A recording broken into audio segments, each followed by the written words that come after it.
Hi students, biology की online classes में आपका स्वागत है। जैसे कि आप पिछले वीडियो में संरक्षण की दो विधि पढ़े थे, कंजर्वेशन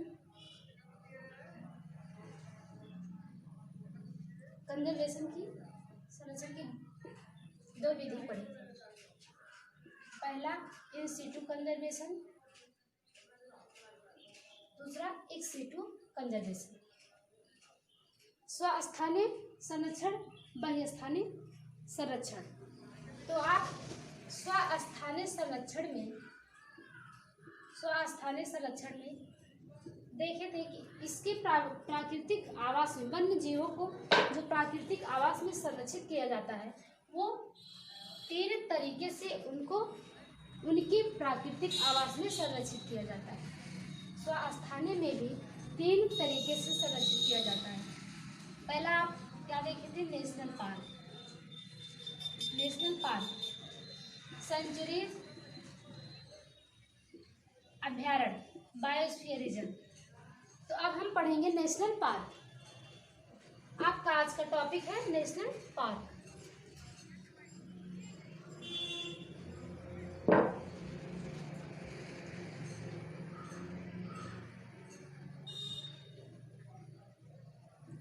नेशनल पार्क, राष्ट्रीय उद्यान।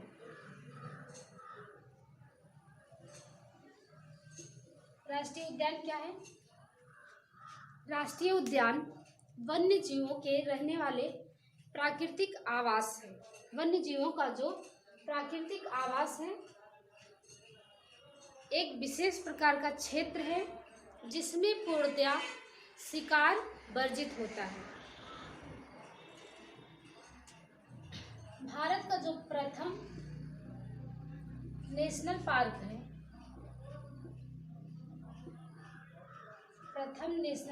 है, राष्ट्रीय उद्यान है,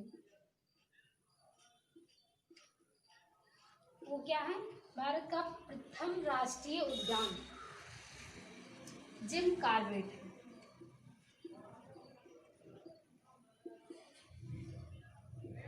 जिम कॉर्बेट जो कि उत्तराखंड में स्थित है।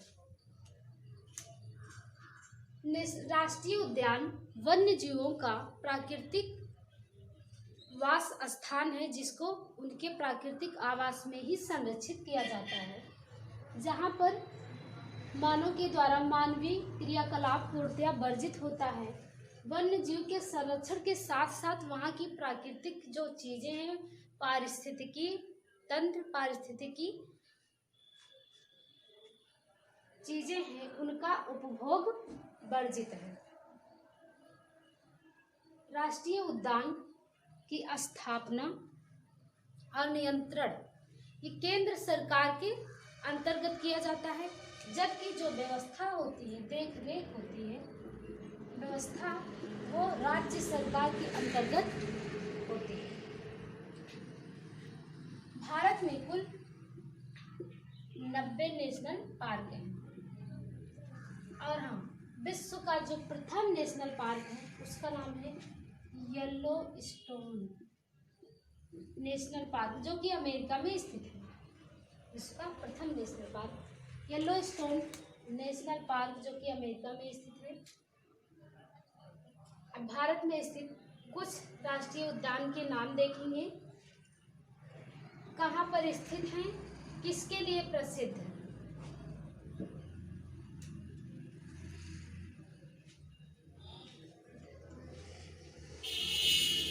राष्ट्रीय उद्यान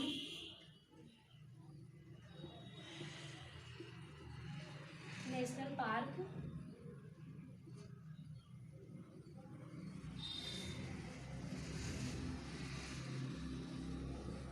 कहाँ स्थित है, स्थान। तो आप पहला जिम कॉर्बेट ही देख लीजिए।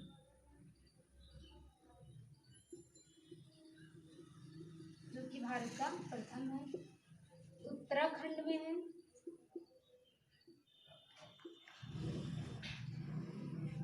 चीते, तेंदुए, हाथी का शरण स्थल है, इन सब चीजों के लिए प्रसिद्ध है। काजीरंगा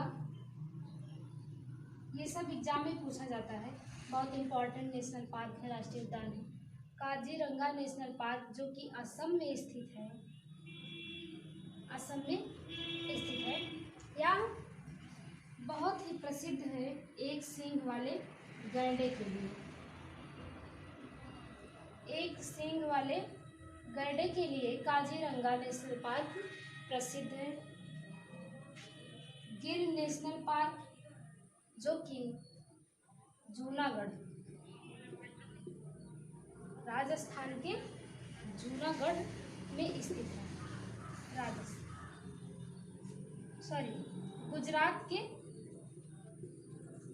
गुजरात के जूनागढ़ में स्थित है गिर नेशनल पार्क, जो कि किसके लिए प्रसिद्ध है? बब्बर शेर, बड़े बड़े बालों वाले शेरों के लिए गिर नेशनल पार्क प्रसिद्ध है। बब्बर शेर।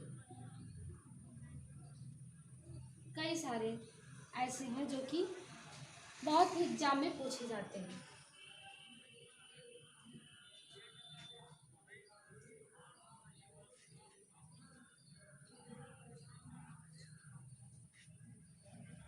अब आपका आ जाएगा सेंचुरी अभ्यारण्य। सेकंड क्या था? स्वस्थानीय संरक्षण में सेकंड था सेंचुरी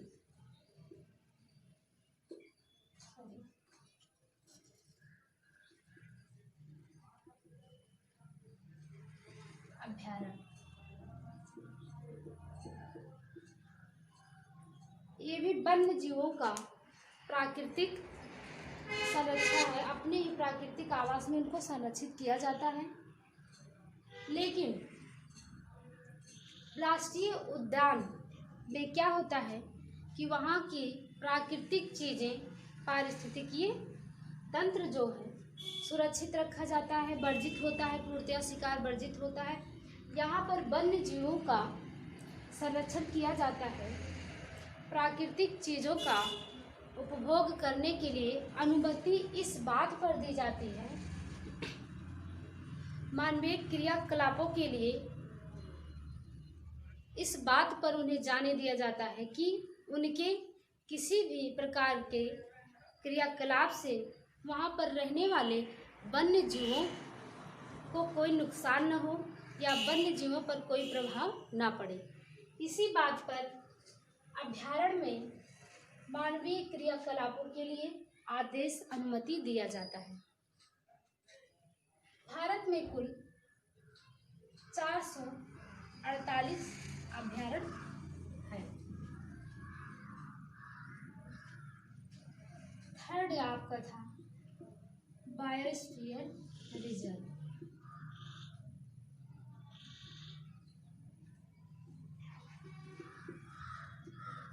बायोस्फीयर रिजर्व एरिया, जीवमंडल आरक्षित क्षेत्र। जीवमंडल आरक्षित क्षेत्र राष्ट्रीय उद्यान तथा अभ्यारण्य की अपेक्षा में बहुत ही बड़ा स्थल होता है, बड़ा क्षेत्र होता है राष्ट्रीय उद्यान और अभ्यारण्य की अपेक्षा में। यहाँ पर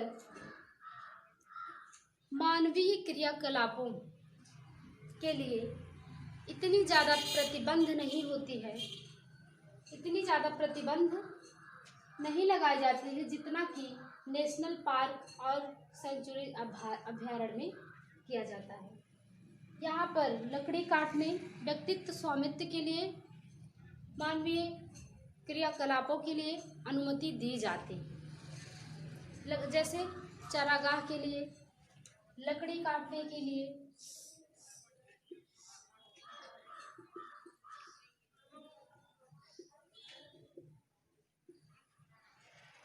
व्यक्तित्व स्वामित्व के लिए यहाँ अनुमति दी जाती है। यहाँ भी वन्य जीवों का प्राकृतिक आवास में ही, उनके प्राकृतिक आवास में ही संरक्षण किया जाता है, लेकिन मानवीय क्रियाकलापों के लिए उन्हें अनुमति दी जाती है। अब आपका टॉपिक है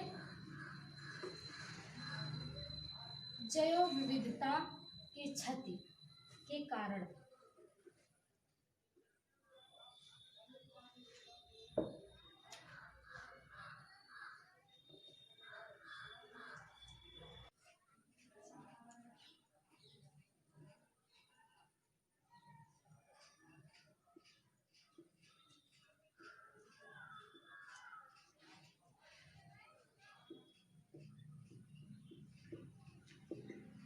जैव विविधता क्षति के कारण।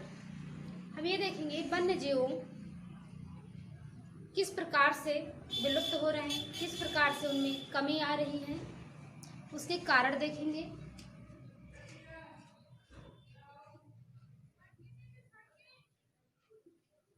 आवासीय विखंडन, आवासीय विखंडन, लॉस ऑफ हैबिटेट या फ्रेगमेंटेशन ऑफ हैबिटेट।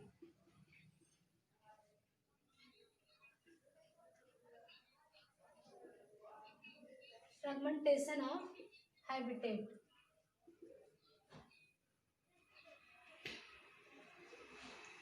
मानव की क्रियाकलापों के द्वारा क्या होता है, जैसे कि चरागाह है, जंगल है, जंगल बड़े बड़े जंगल को काट कर इंडस्ट्रियलाइजेशन किया जा रहा है, औद्योगिकरण किया जा रहा है, चरागाहों को नष्ट किया जा रहा है मानव के द्वारा, जिसके कारण वन्य जीवों का जो वास स्थान है, प्राकृतिक वास स्थान है, वो धीरे धीरे नष्ट हो जा रहा है, जिसके कारण वन्य जीव ठीक प्रकार से या उनका प्रजनन नहीं हो पाता है।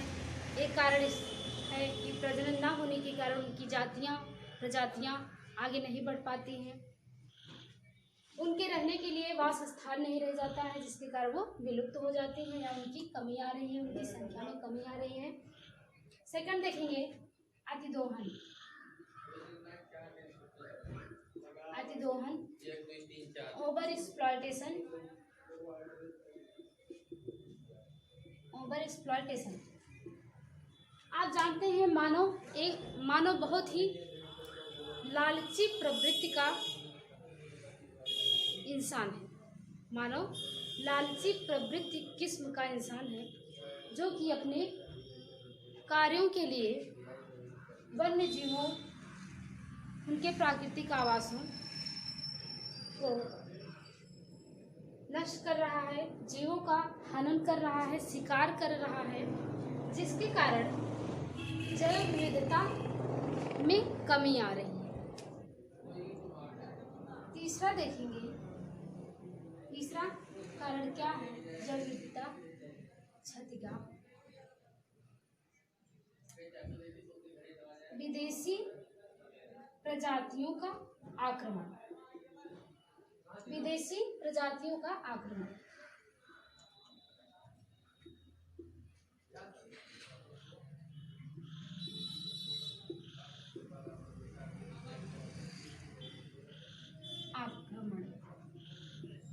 Invasion of alien species, invasion of alien species, बाहरी या विदेशी प्रजातियों का आक्रमण।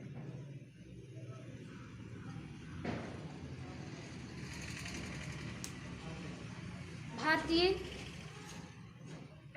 लोग अपने लाभ के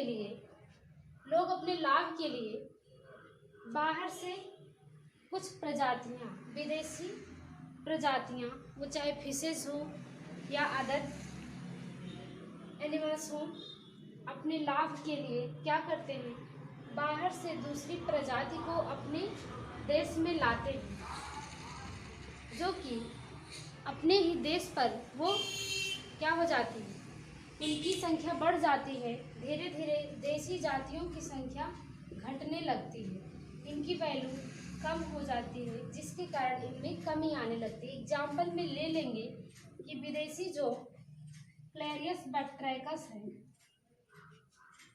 क्लैरियस गायरीपाइनस, जिसको विदेशी मांगुर कहते हैं आप, क्लैरियस गायरीपाइनस, ये स्पीशीज दूसरी है तो मांगुर, ये विदेशी है। इसको गोदावरी नदी में जब लाया गया तो जो देसी मांगुर है, जिसको क्लैरियस बैक्ट्रैकस कहते हैं, क्लैरियस बैक्ट्रैकस, ये देसी मांगुर छोटी छोटी जो मछलियाँ थी या अदर मछलियों की जो छोटी छोटी फिंगर लिंक्स थी, फिंगर फ्राइज थी, छोटी छोटी मछलियों को फिंगर लिंक्स कहते हैं, उनको क्या विदेशी जो मांगुर है क्लैरियस गायरीपाइनस छोटी छोटी देसी मछलियों को खा गई, खत्म कर गई। उनका भक्षण करती रही, जिसके कारण देसी मांगुर धीरे धीरे नष्ट होने के कगार पे या यूँ कहते हैं उनमें कमी आने लगी, देसी मांगुर में कमी आने लगी। इस प्रकार से विदेशी प्रजातियों का आक्रमण के कारण जैव विविधता में कमी आ रही है, क्षति के कारण है। चौथा देखेंगे, चौथा रीजन क्या है? सहविलुप्तता। सहविलुप्तता, सहविलुप्तता, कोएग्जिस्टेंस, कोएग्जिस्टेंस, सहविलुप्तता। इसमें क्या देखेंगे, जैसे कि तालाब में कई प्रकार के जीव जंतु रहते हैं जो एक दूसरे के ऊपर डिपेंडेंट रहते हैं और नुकसान नहीं पहुंचा रहे हैं, तो उनकी विलुप्त हो जाने से अदर भी जातियां, अदर भी प्रजातियां क्या हो जाती हैं? विलुप्त हो जाती हैं, नष्ट हो जाती हैं। तो ये सारे रीजन है जैव विविधता की कमी के लिए। क्षति का कारण जो है आवासीय विखंडन, अतिदोहन, विदेशी प्रजातियों का आक्रमण, देसी सहविलुप्तता, ये सब रीजन है जैव विविधता क्षति के कारण। धन्यवाद स्टूडेंट्स।